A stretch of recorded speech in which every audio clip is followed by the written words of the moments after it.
the relationship of people of faith to governing authorities has always been a kind of interesting or rough or tough kind of thought pattern thing to do, way to relate, all of those things. And most often, if we want to talk about it, we turn to the prophets or some selected letters of Paul, or we extrapolate from the gospel, what Jesus does, all of which are worthy avenues. But this morning, our 2 Samuel passage presents us with another avenue for sort of thinking about these things. When we enter today's passage, King Saul is dead. He was killed in the line of battle. And David, his successor, has been working to keep foreign invaders out and keep the tribes united. And he's king of the southern tribe, Judah. And in today's passage, the confederation of the north that make up Israel approach him. And after a number of years, they're finally ready to create a covenant with him to be ruler over the entire United Kingdom of Israel and Judah. But in coming to make that covenant, they have a few things on their mind, and a few requirements, let's say, as we begin. So it's worthwhile looking exactly what they say. They come and they begin with what seems like kind of a historical statement.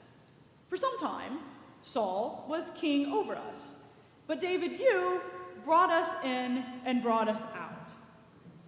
And there's a subtle kind of critique happening here.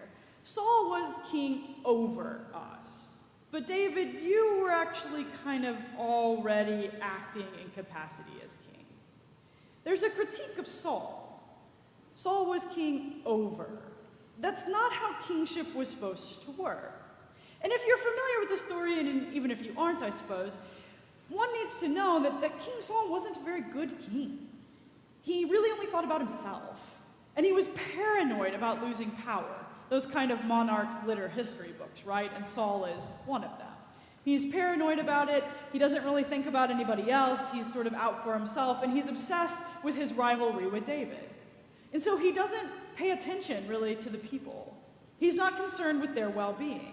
He's just king over them, quite literally. It's an authoritarian kind of structure in which they don't feel like he's really doing his job other than wearing a crown. David, on the other hand, has been taking them out and bringing them back. And on the one hand, that's kind of a battle statement, right? I mean, David has literally been leading the men of Israel out to do battle with foreign enemies, and he's done well as a commander. I mean, for years before Saul died, David was the best commander, well trusted by his people, partly because he was concerned about them. And David has been protecting the edges of Israel from foreign invasion long before Saul died. So people have a relationship with him.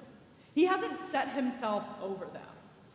And that's probably because David is a unique person. He's inaugurated king when Saul is still king, because God says, enough of Saul. He misunderstands power and abuses it. Time for someone different. And he chooses David, who's a shepherd. And his logic is, God looks at the heart, right? He looks at David and he sees something in him that has to do with humility and the ability to hold leadership loosely, not to lord it over other people. And so David, the shepherd, is made king. And already, what the people of Israel are saying is, he's acting like it.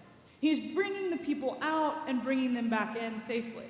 That sounds like shepherd leading in and bringing out, right?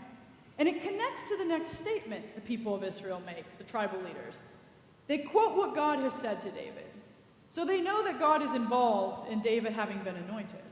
And God particularly anointed David to be king, to be shepherd over God's people.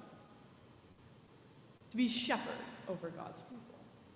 And they're indicating that they understand God is at work in this and that they've had an experience of it. David's already acting as the shepherd king. And it's a very different way of being king than Saul. It's the shepherd who goes with the sheep, right? David isn't separate from them. It's a shepherd who leads with compassion and cares about all the sheep. This has been their experience of David. It's the model of governance God envisions for the king. This is why he selects David to be king. But the people also know that it's easy once you've acquired a scepter to forget you're also a shepherd. And so they also say, we know that God has anointed you to be ruler over us. And when we translate it ruler, we miss the point that the word is actually prince. We know that God has made you prince over us. Not king, but prince. Because in Israel, there's only one king, and it's a capital K, and it's the Holy One. And David is not that. David is regent. David is only the prince. And in coming to him, Israel, the tribal leaders, are reminding him who's really king. We're going to make a covenant with you, David. And we don't expect you to lord your authority over us as Saul did. And we expect that the way you were anointed to be shepherd over us is how you will continue to be. And we will give you the title king, but we know who really is the king here.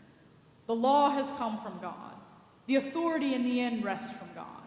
And if all of us who make this covenant agree that the arbiter of all of our lives is God, that that's where final authority is, then justice and peace will flow from that. The prince will have correct humility. Will understand that as God shepherds him and God shepherds people, David will shepherd others. Will mimic the divine way of holding power, which is always empowering and never lording it over others. And then the covenant will work. And then the society that David creates with the whole kingdom of Israel will be one in which all the sheep matter, in which justice flourishes and peace is done and harmony exists. Now, all of that can sound pretty far removed because last time I checked, we've got no king, right? We're not some theocracy, nor am I going to stand up here and advocate that because this is not the way, right? We live in a democracy, but there's several interesting things to consider when we think about how we as people of faith relate to governing authorities. One is, how is power held, right? We know from Saul that governance is best not held over others, that ruling authorities often use power to lord it over, but that's not the invitation. The best form of governance is actually with. It's this model of the shepherd.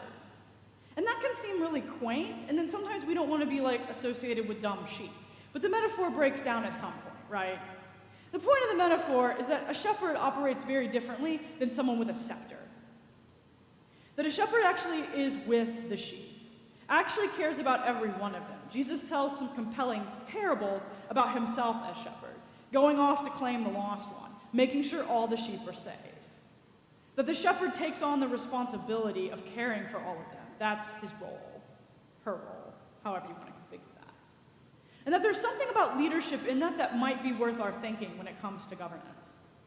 That this imagery of someone who leads with compassion and empathy, who cares about all people, everyone, every last sheep, if you will, who has the foresight and the vision and takes on the responsibility.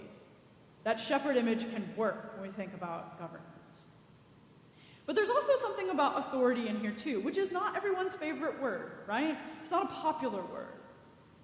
But there's something about granting the Holy One the rightful place in our lives. And actually, we've all gathered here, right? We're all here trying to be in relationship with God. And that somehow we understand that our hearts are raised to Him. And our whole liturgy, if you want to take it home later and look at it, is all about justice deriving from worship. That we come into this place to worship God, to have our hearts and minds changed into God's image, to go out and operate in a different kind of way. That kind of authority comes from God alone. That we take our cues and our ethics from God. And that creates, I think, a different kind of conversation. I don't care what side or facet of the political spectrum you're on, it seems like more and more authority is demanded by all sorts of people. And our total allegiance is asked to everyone else's agenda. And I wonder how it is that we cut a middle way on that.